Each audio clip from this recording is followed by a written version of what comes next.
Hello wonderful viewers, welcome to my channel and welcome back to Exploring the Magdalene.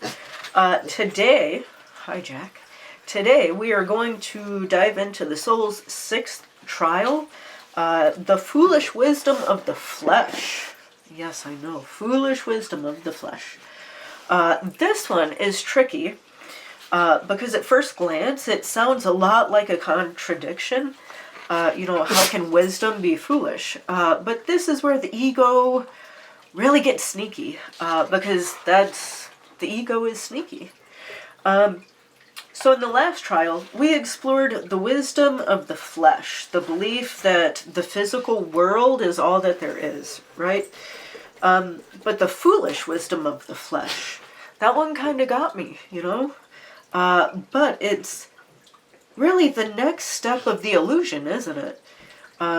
It's when the ego takes the belief that we are only a body, we are only a physical form, we are only what we can see, feel, touch, and taste, right? When the ego takes that belief and twists it into kind of a false wisdom that convinces us to live only for the body, only for the material, only seek pleasure, power, control, whatever. Eat, drink, and be merry, for tomorrow we die, right? That is the foolish wisdom of the flesh. So, how do we move past this illusion? That's kind of the whole purpose of this exploration, really, is to move past the illusion, to see the truth.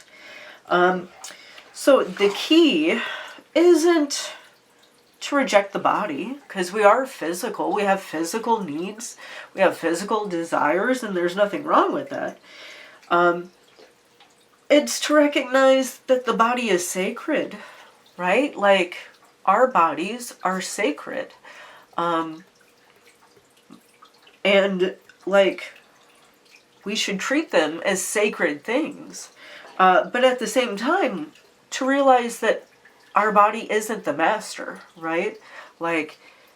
We are more than just our physical forms. We all have spiritual bodies, right? So we're here to find a balance between being in a physical world, in a physical body, but balance that with also recognizing that we have a spiritual self as well. So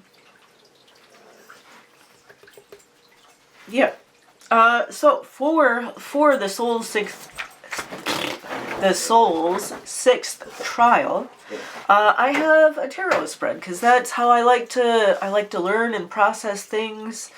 Tarot is a tool for a lot of different things, but tarot can also be a tool just, for study, for exploring your inner self. So the prompts. The first question is, where is my body's wisdom leading me toward excess or avoidance? The second question is, how can I honor my physical form without becoming enslaved by it? And the third question is, what false wisdom am I holding on to that keeps me from spiritual growth?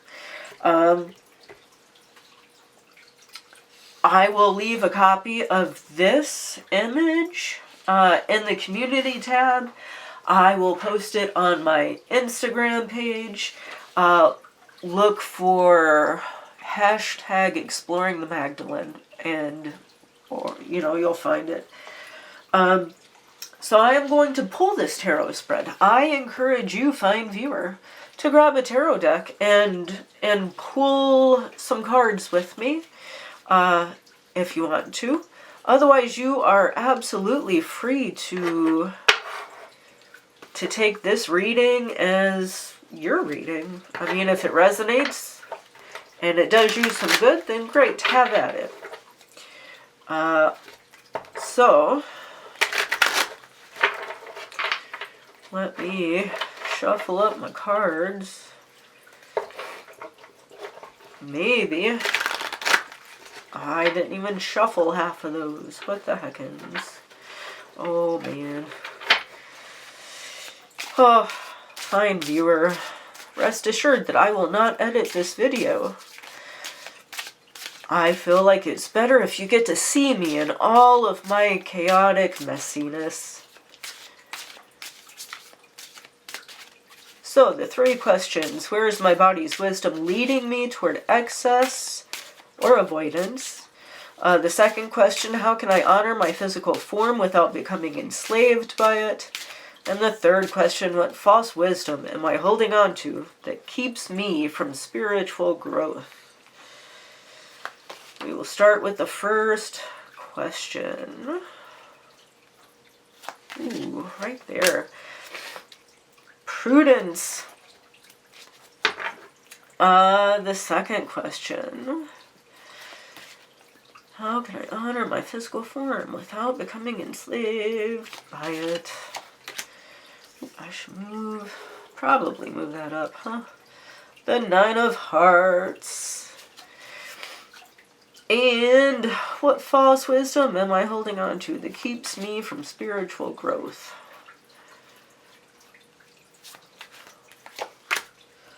Oh, okay. Underneath it all, let's see. We have the Fool. Cool beans. Okay, so where is my body's wisdom leading me toward excess or avoidance? Prudence. I don't know. Where is my body's wisdom leading me toward excess or avoidance? Prudence. Well, prudence is a virtue, I guess, unless you just are prudent about everything. I overanalyze. I think and I think and I think. That's just how I am. I'm an airhead. Like, it sounds silly and derogatory, but I'm a Gemini. I have a lot of air placements, so I do think things over. I mull things over. My brain, my mind, my ego is just constantly on. So maybe that's not such a good thing. No,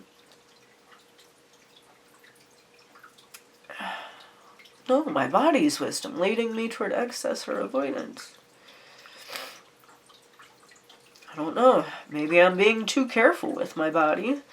Maybe I am saying, no, I am not going to do that thing because I am in pain. Which also kind of true. How can I honor my physical form without becoming enslaved by it? 9 of Hearts. It's okay. It's okay to do the things that you like to do. It's okay to have fun and be happy, you know, but yeah, it goes back to that overanalyzing again. You know, sometimes I don't have to overanalyze. I can just do what makes me happy. What false wisdom am I holding on to that keeps me from spiritual growth? The 2 of Swords. The false wisdom I am holding on to. The 2 of Swords, that I am separate from my body, right? The idea that I am an ego, a body, and a spiritual entity. Those 3 separate things. When it's not either or, it's all. That's a real important thing, isn't it? I'm the sort of person I can compartmentalize. Like if I have a pain somewhere, I can flip a switch in my brain and in the house in my brain and kind of like ignore it a little. But maybe it's just to keep in mind that I am all of those things and not just one over the other. Well, and then underneath it all is the Fool. New beginnings, have fun. Go forth, young person, go forth. So, there we have it. This was a pretty a pretty simple week. I'm going through some things. I'm not, anyway. Anyway, there we go. If you are still here, bless you. I'd love to hear your thoughts. Have you encountered this trial in your own life? Are you following along in exploring the Magdalene? Does any of this resonate? Do you dig what I'm putting out? Let me know. Let's continue the conversation in the comments. And if you are enjoying the series, be sure to like, share, subscribe, because there's a 7th trial coming up. And that's all I got for you, fine viewers. Thank you so much for being here, and until next time, bye.